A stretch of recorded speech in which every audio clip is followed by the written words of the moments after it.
Hello friends, I am Sanjeev. Welcome to SRS info. इस video में हम क्लास 10 के ज्योग्राफी का चैप्टर रिसोर्सेज एंड डेवलपमेंट के एनसीईआरटी क्वेश्चन आंसर्स डिस्कस करेंगे। तो आगे बढ़ते हैं, शुरू करते हैं एमसीक्यूज से। Which one of the following type of resources is iron ore? और इसका आंसर है नॉन रीन्यूएबल रिसोर्सेज। अगला क्वेश्चन है, under which of the following types of resources tidal energy can not be put? और इसका answer है replenishable resources. Third question है, which one of the following is the main cause of land degradation in Punjab? तो इनमें से कौन सा ऐसा ऑप्शन है जो पंजाब में लैंड डिग्रेडेशन कॉज करता है? तो इसका आंसर है ओवर इरिगेशन। अगला क्वेश्चन है, in which of the following states is terrace cultivation practised? तो इसका आंसर है उत्तराखंड, क्योंकि ये एक हिली रीजन है और हिली रीजन में ही टेरिस कल्टीवेशन प्रैक्टिस किया जाता है। अगला क्वेश्चन है, in which of the following states black soil is predominantly found? तो ब्लैक सॉइल महाराष्ट्र में पाया जाता है। इसी के साथ हमारे एमसीक्यूज खत्म होते हैं। अब शॉर्ट आंसर्स की तरफ चलते हैं। Name 3 states having black soil and the crop which is mainly grown in it. तो 3 स्टेट जहां पर ब्लैक सॉइल पाए जाते हैं वो है महाराष्ट्र, मध्य प्रदेश और छत्तीसगढ़। और जो क्रॉप यहाँ पर मेनली ग्रो किया जाता है वो है कॉटन। और अगला क्वेश्चन है, what type of soil is found in the river deltas of eastern coast? Give 3 main features of this type of soil.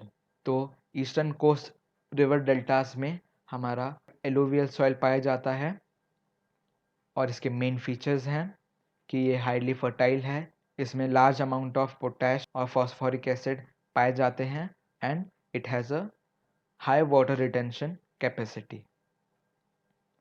अगला क्वेश्चन है, what steps can be taken to control soil erosion in hilly areas? तो hilly areas में soil erosion को control करने के लिए हम ये 2 स्टेप्स प्रैक्टिस कर सकते हैं, जो है कॉन्टूर प्लोइंग और टेरेस फार्मिंग।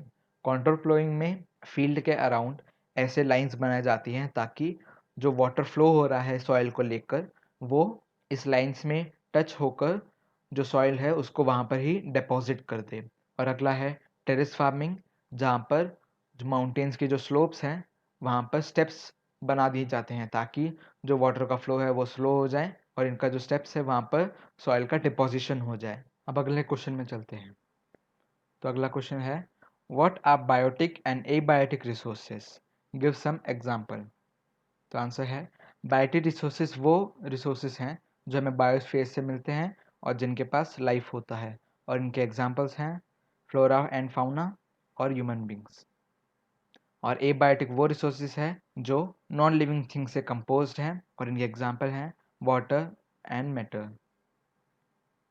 अगला क्वेश्चन है, explain land use pattern in India and why has the land under forest not increased much since 1960 to 1961?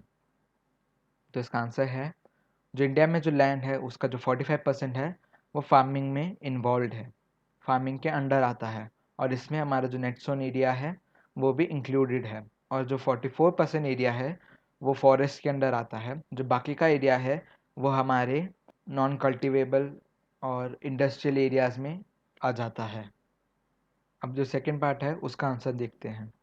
The land under forest has not increased since 1960 to 61 because of the increase in population and increase in the demand of resources. तो जो population है वो increase हो रही है, और जब population increase होती है तो उनकी demand भी increase होती है। तो जब demand increase होती है तो जो resources है वो भी ज़्यादा यूज़ होता है, ज़्यादा यूटिलाइज होता है, और इसी की वजह से जो हमारे रिसोर्सेज है उनको एक्सप्लॉइट करने के लिए, उनका यूटिलाइज करने के लिए जो हमारा फॉरेस्ट एरिया है उसको काटना पड़ता है ताकि जो माइनिंग का प्रोसेस है उसको कर सकें, और जो शॉप्स बनानी है उनके लिए जो एरिया है वो भी फॉरेस्ट से ही लिया जाता है। इसी के वजह से जो हमारा फॉरेस्ट का एरिया है वो नहीं इंक्रीज हुआ। तो ये है इंडिया का land use pattern.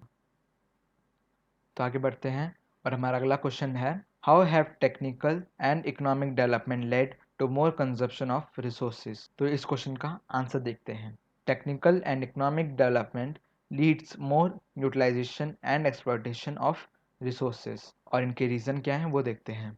More technological development needs more industries and for more industries more natural resources are exploited. तो जब टेक्नोलॉजी बढ़ेगी और टेक्नोलॉजी का डेवलपमेंट होगा तो उस टेक्नोलॉजी को इम्प्लीमेंट करने के लिए इंडस्ट्रीज भी सेटअप होंगी। तो जो इंडस्ट्रीज का जो रॉ मटेरियल्स प्रोवाइड करेगा वो प्रोवाइड होगा नेचुरल रिसोर्सेज से, और इसके लिए जो हमारा नेचुरल रिसोर्स है उसको हमें एक्सप्लॉइट करना पड़ेगा।